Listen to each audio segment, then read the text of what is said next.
So we met in Copenhagen, this beautiful island in Thailand. Yes. My gosh, it's great, right? I've been here 2 months already, but you're one of the first people I met. And I remember going to the gym. There's an Evolve gym here. It's like a Muay Thai gym.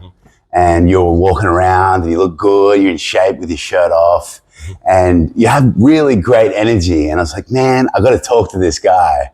And so it wasn't like a plan, but I went over, we spoke, and you're like, you told me, I'm wanting to get into coaching a bit and this and that. And I thought, oh yeah, I'm coaching. I love coaching people and helping men become more masculine and embodying their true self and all that stuff. And then we got talking, went a bit deeper. He said, my woman, my ex-girlfriend, she was a healer.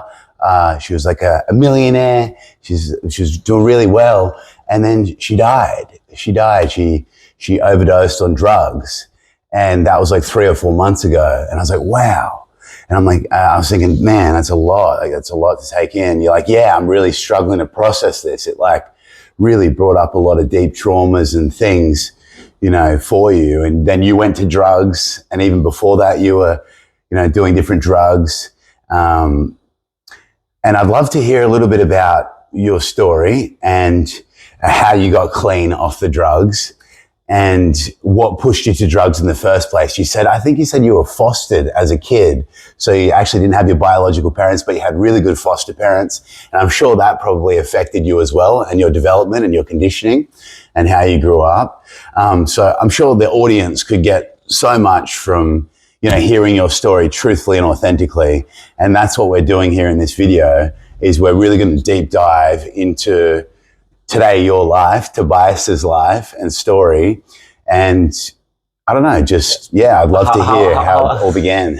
Hi, before I want to start, what do you want to start? So, okay, first of all, how did it all begin? Tell me about your childhood being a fostered, kid growing up. How did that affect you? Was it positive or was it negative? And then just go from there. What were you doing for work? As you came into your teenage years, what got you into fighting? I know you had a couple of fights, Muay Thai fights. You're a very good fighter. And then what sort of brought you to this island in Thailand and made you want to start coaching and helping and healing people, which is what you're doing now, or at least beginning to, and putting your feet in that door. Okay, so I was adopted. I come to my family when I was 12 days old. And I grew up on a farm. I have 6 brothers and I have an amazing childhood. After this, I was becoming a chef. For 7 years, I was working around Europe. What sort of chef? Was it like a high posh sort of chef, or was it meat? Was it vegan? What were you doing as a chef? Did you enjoy it? Yeah, I was actually enjoying it. I mean, there was like now also every day or days where I was not so much enjoying it, but in general I was enjoying it. What did you enjoy about being a chef? I love stress. You like stress? You love stress? I love stress. What do you love about stress? It's one of my things, but I can handle very good stress. Yeah, and if you love it, what does it do for you? Get the adrenaline of the stress, or what is it? Yeah, it's like, okay, let's fucking go. So now we have to handle this. I love stress situations, Yeah. I mean, you're good with the women. You're so good with the women. I mean, you're an attractive guy, but how's that been, that journey? Have you had long-term girlfriends, partnerships? Were you in toxic relationships before you met your ex-partner that is now dead? And did she commit suicide or did she overdose on drugs? No, she committed suicide. She committed suicide? Yes. Okay, that would be so hard for you to process. And that's fresh. That was exactly. like 5 months ago. Exactly. And I mean, you showed me the text, like me being like helping you and coaching as well. How was that I cried yesterday when we were here, after I read the text message. I couldn't help it. I'm a pretty tough guy and I try to be a bit detached and all that, but it was a lot, She was really venting and sharing with you. And one of the things that caught my attention with what she said was, like you're born for this, Toby. You're supposed to heal people. You're supposed to shine bright and, do great things in the world. How are you feeling now? Like, how have you processed all this and not let it get you down? Like, have you felt suicidal yourself at times during your life? Like, I was.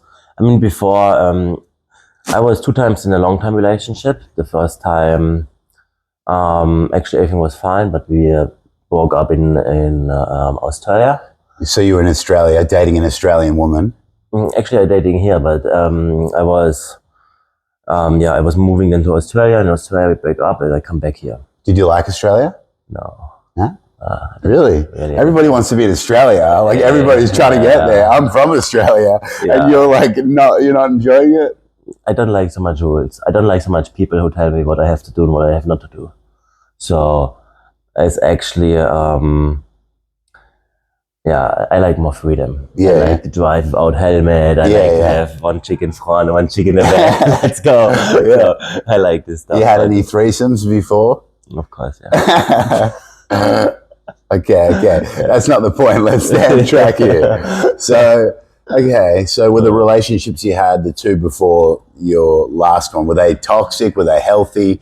You know, coming from a fostered background, did you feel loved enough? Did you feel like your parents or your foster parents, it was enough? Or did you sometimes wonder, I wonder where my real dad is, or my biological dad or my biological mom? Are they still alive? Like, did you ever get curious about them? Did you get to meet them? So my papa, I never meet in my life. My papa I never meet. My mama, I was seeing the last time when I was 12 years old. Okay.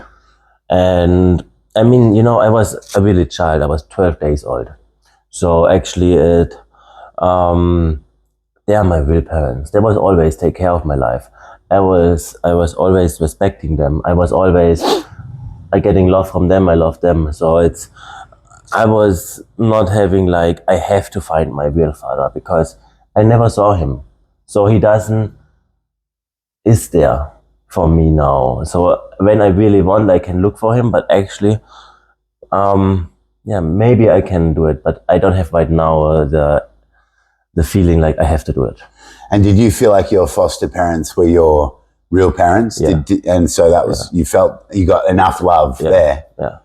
Yeah, cool. And I was also in another therapy session, and they told me I have to be a really good child, because I have 6 brothers, and 4 are adopted, and 3 are from the mama. And I have 1 bigger brother, and then comes me. And the next one who is adopted is 10 years later. This means I have to be a really good child. Why? Because 10 years my adopted family grew me up, and then because I was so a good child, they was saying, okay, let's adopt more.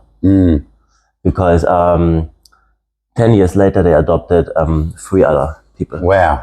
3 other brothers, yeah. That's cool. So it's good that you had that love. It's good that you had that love. So, and also it's like, when I was a really bad child, they will not adopt more. Yeah. So there was like, okay, this was a good experience, and this was my my other. Where did you grow up? In Germany, by Stuttgart. So you're born in Germany?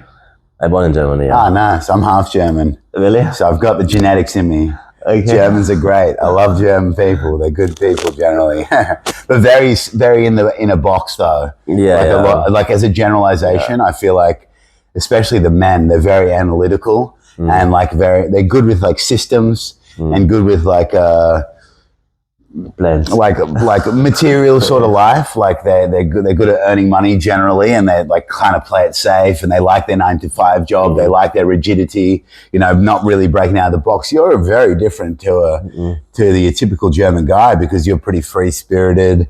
You're sort of more open minded. Where does that come from? Do you reckon that having foster parents contributed to that freedom, or was it something you've always searched? Not being in a system with the government's, you know, having control over your life and what you're doing, just liking and just being, not saying no to authority sort of figures, or... Okay, this was actually like this more. It starts when I was a child. So I was having not like real parents, we can say. I have real parents, but when I was younger, in the school, the whole class, I was sitting in the middle, and we have one class Kasper who was Toby doesn't have parents, Toby doesn't have parents. And the whole class was singing this. Even the teacher was smiling. And I was shaming me inside. I was hating this feeling. And this was coming to a point where I don't want to be so much of the people. And I want to go my own way. I don't want to be in the classroom with all these people. So I was starting to go fishing always. And I prefer always to go fishing and to sit 10 hours at the lake or at the river than to sit in the classroom with the people who treating me not nice. And yeah, this goes a while, and then I was starting to walk. And on the start, of course, I was not liking it, but the society pressure was too strong. So I was, okay, I have to do this now. How can I make it good as possible? And then was it for me good. So this was then for me a way also. And then I enjoyed Thailand because in the COVID time, we was having COVID-19, everyone have to be in the house. And when everyone have to be in the house, my ex-girlfriend, she was half Thai. And The last ex-girlfriend that committed suicide? No. The one before that? Before. Yeah? Yeah, she was half Thai, and her parents lives in Koh Samui. Okay. And he was always showing the video in COVID-19. He was in the home. Yeah. Like, oh wow, look how nice is the beach and everything. And I was, we can stay there. We can be there. Let's go there. And then we fly to Bangkok. In Bangkok, we have to make the quarantine. And I was really lucky because in Bangkok I was playing online casino and I win 76,000 euros on in online casino. This was like the start to Thailand. And what brought you to Thailand and Koh Phangan, this island in particular? I know there's the full moon party on one side. It's well known for that, has been for 40 years, but we're on the other side. We're on like there's the yoga side and all that. What brought you to this part right here, right now? Okay, so first of all, when I come to Koh Phangan, I was enjoying sex, drugs, rock and roll. Okay? So this kind of stuff, this kind of feeling, this kind of freedom, I was never feeling anywhere in the world like here. And because I was completely new into drugs, I didn't know drugs are actually really negative. What sort of drugs were you getting into? Did you ever get into like the heavier ones or just like cocaine on the weekends or like MDMA, like which is what a lot of people do, party drugs. Like I was doing that a little bit once a month, once a fortnight, with my mates for a 6-month period when I was like 18, 19. And I think a lot of people growing up do it, even at a young age, a lot of people like 13, 14. Like my mum's a really religious woman, but I found out later that earlier on she was doing some pretty hardcore drugs. She didn't get too sucked in, but like I was shocked. Like she was taking drugs. So like it happens. So my question is, were you actually heavily addicted to anything, or it was just getting to a point where it would just sort of affect you in a negative way and you'd have big come downs and then you'd sort of have to recover and you just kind of got over it? You felt like you're in a bit of a cycle and you were doing it for years. And how long were you doing it for? And what sort of drugs? Tell us what they were and how it affected you, the highs and the lows. Okay, so first of all, with drugs, I started when I was 25. Okay, this was the first time. And then I was taking 1 year drugs. First of all, I was feeling amazing, okay? What were you taking for the year? Actually, a lot was ecstasy. Okay. Started with ecstasy and MDMA. Were you taking drugs at home on like a Monday or just on a Saturday when there was a big party? Oh, the first month, it was actually crazy. So how I go into drugs, okay? I was meeting one lady and there was not really a connection and I was having nothing to do with drugs. And the lady actually was telling me like, Tobias, let's take some ecstasy together. And I said, huh? I said, no. She said, yeah, let's do it. Yeah, I said, I'm not sure, blah, blah, okay. And then we ends up, okay, we eat it. And I was like feeling like never before. Because we all have shadows, and when you take the drugs, or especially ecstasy is like a love drug, and I was feeling the connection. I was like, oh my God, what's going on? I didn't know anything negative sides. I just, okay, drugs are not good. But I was feeling so good with this. So I was not question mark anything. So I was direct go into it. And I was actually direct addicted. Direct. What does directly addicted mean? Were you taking ecstasy every day at one point? I was just ecstasy on once a weekend. I'd love to know that. I was ecstasy taking actually, I would say, every 2 days the first 1 month. Every 2 days for a month. I was taking it then every 2 days. Yeah. So, and after 1 month, I was coming to a point where I start losing a lot of muscles, where I start losing a lot of... I become very, very skinny, and I was like, oh, what's going now on? And I was stopping this, and I feel really unhappy and a little bit depressed. After 1 month. Yeah. Okay, this go very, very fast. So, so please be careful, guys. What made you stop? What made you stop? Just like feeling depressed and stuff, or what really pushed you to get off them? My family, actually. How did they know you were taking them? Did you tell them, or did they notice something when you're talking on the phone to them, or what was it? I was going back to Europe at this time, and I was telling them, yeah. Yeah. And why were you telling them? You just like kind of like get it off your shoulders, or you're feeling like maybe your health was at risk at any points? Did you have any heart problems from them, or? I don't tell them so much. I was like just saying I was enjoying it a lot, and yeah, I was take sometimes drugs, but yeah, I was helping my father on the farm. Oh yeah. My father has a big farm, and I was just feeling really weak and depressed, and I was like, you know, normally I'm a strong guy, but there I was like, not strong at all. And yeah, this was like, there I was feeling, okay, this is not so nice. What was your lowest point in life? And tell us a bit about that and how you were feeling mentally for the audience and for people who are maybe resonating with what you're saying right now, but are still stuck in that rut, the exact same position you've been in your past that you've now grown out of, and you're now coaching and helping people, helping them with that. And maybe you might save a life or two here by being really honest and authentic and really sharing openly with what helped you break out of that. What was your lowest point? What was your lowest point? How did it look and how did it feel? Tell us about that. Okay. First of all, the drug time is nearly 3 years. Okay. So it was not just 1 month, it's 3 years. It went for 3 years. Yeah, but I was after 1 month, I would say I was addicted. And then I have on-off phases, but actually I was really enjoying it. Yeah, I was enjoying it. Yeah. And yeah. It was also a nice time, okay? So you have ups and downs, it's like with drugs, okay? So it's like it is. But my lowest point was my ex-girlfriend, she take overdoses, but on purpose. And the last the ex-girlfriend. I will not say ex-girlfriend because it's still my baby. And so your baby girl. So yeah, my wife. Yeah, you are okay. And this was actually the lowest point where I was feeling, and where also I want no more to live anymore.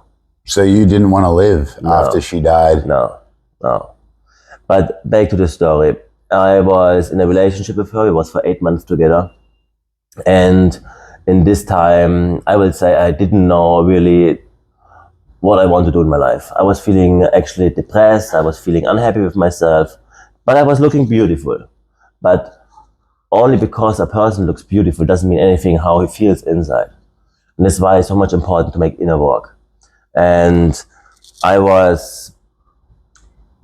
say I didn't know anything in my life. I don't know my life goals. I have no really goals. I was sportly very fit, but I was not having any goals. I was not having a vision. I was mentally very, very weak. And because I was actually, and this time I didn't know it better. Now I know it much better. I'm much more further than in this time, but I didn't know it. I was thinking, like, this what I have is enough, and this is good, and this is beautiful, and you know, I'm complete like how I am. But is it not? And was it not? And I know it now much better. So back to the story. I was my girlfriend.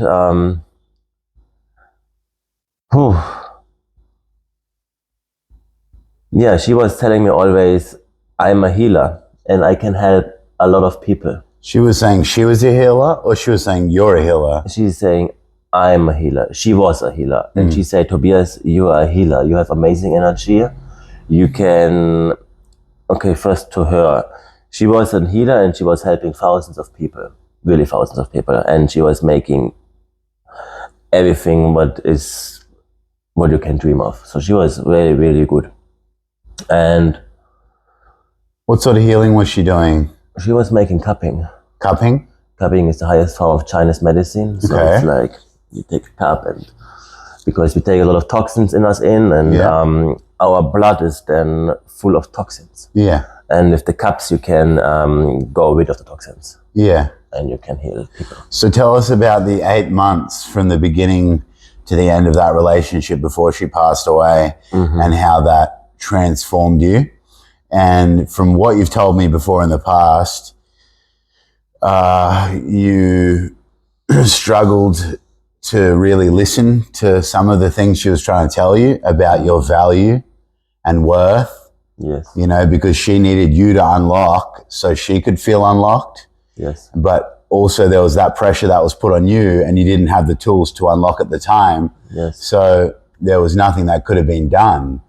So she had these high hopes and expectations, I think. But once she left her body and died, I think that was the key yes, that actually helped you unlock and really make you hit that rock bottom low and really cause the suffering to be so deep that it forced you to change.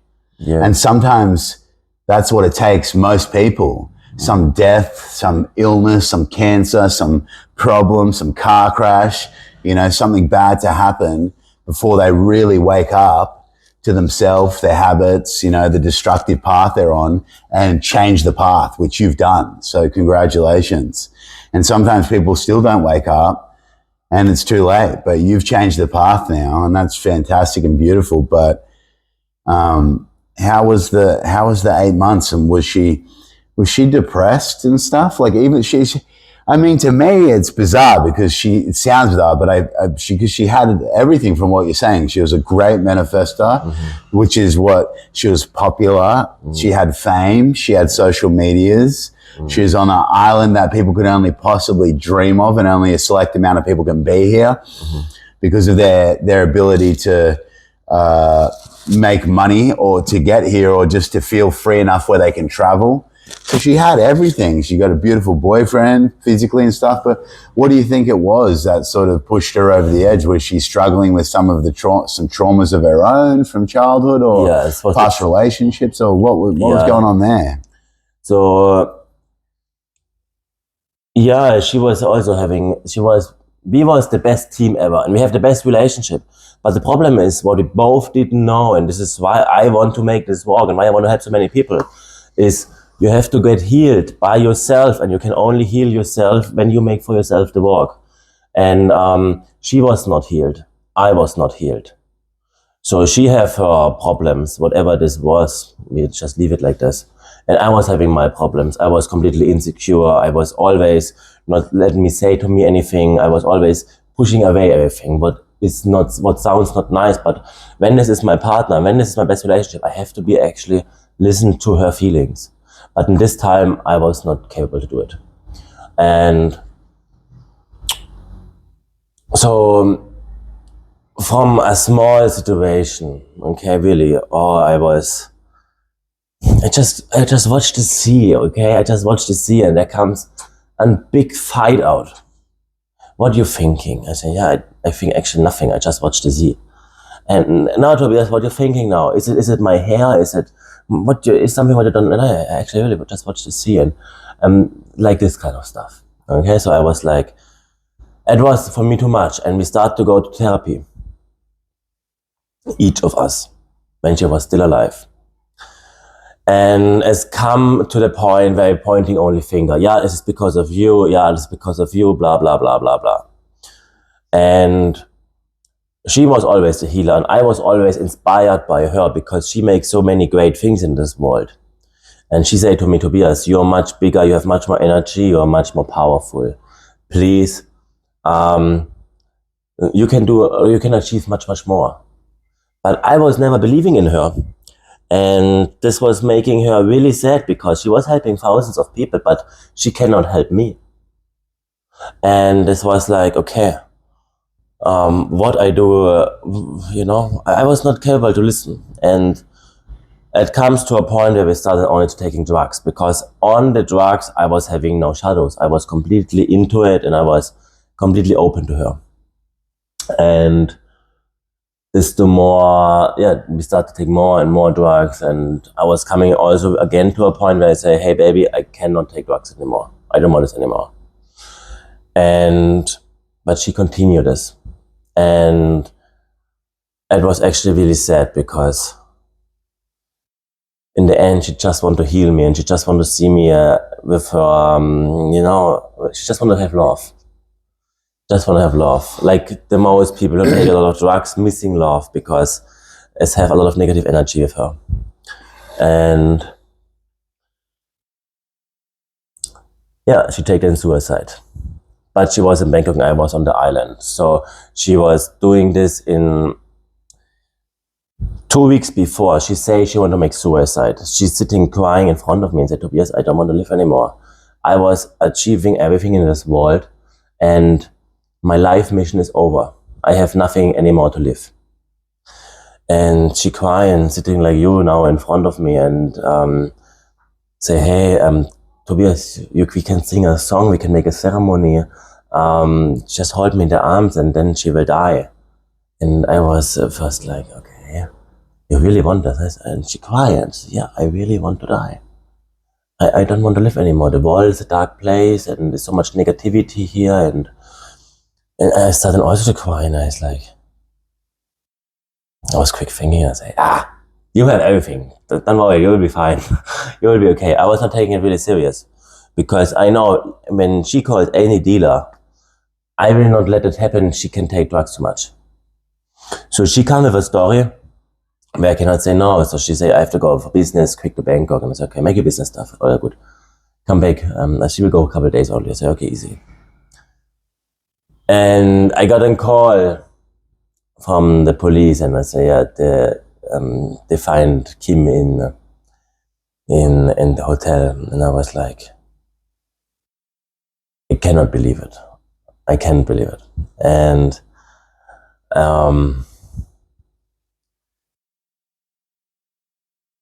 I fly to Bangkok, and I was there, and then I go to the police, I go to the immigration, I want to see her, I want to make all this stuff, and I was thinking, okay, because I say always we are a team, we hold together. What you do, I do, what you do, I do, So I was also thinking, I have to kill myself now. I was really like, okay, you do this now, we say we stay together, I have to do it. And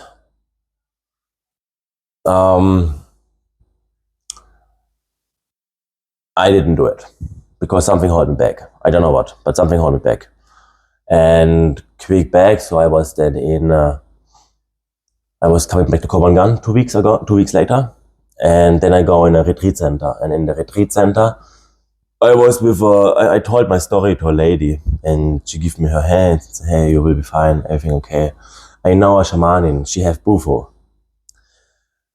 And I go to the shamanin, she gave me bufo 2 weeks later.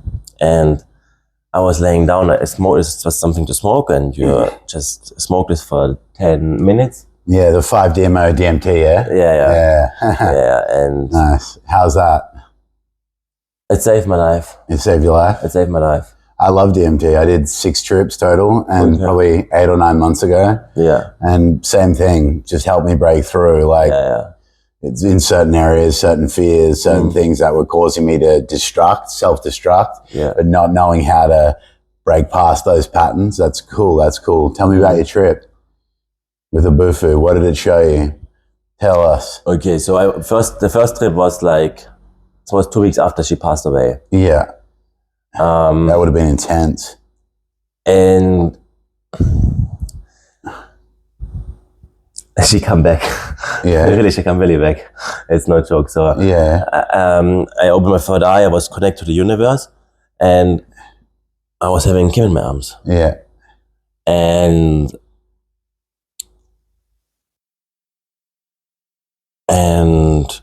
I can talk to her. I can speak with her, and I can understand everything. And she's fine. She's smiling. Yeah. I am there where I want to be, and you are there where you have to be. Yeah. I'm good, you are good. Yeah. Please give your best now and help so many people as possible. So this will not happen to many people in the world. So I want to teach self-love now to the most people as possible. And this is my mission now, my life mission. So nobody can have this, or doesn't have to have this feeling what I was having. Using water. Yeah. How do you feel? How long's it been? How long's it been since she passed? It's now 4.5 months ago. So it's still pretty fresh. So, I mean, let's fast forward it and bring it to right now. Yeah. How are you feeling now? And like on your journey?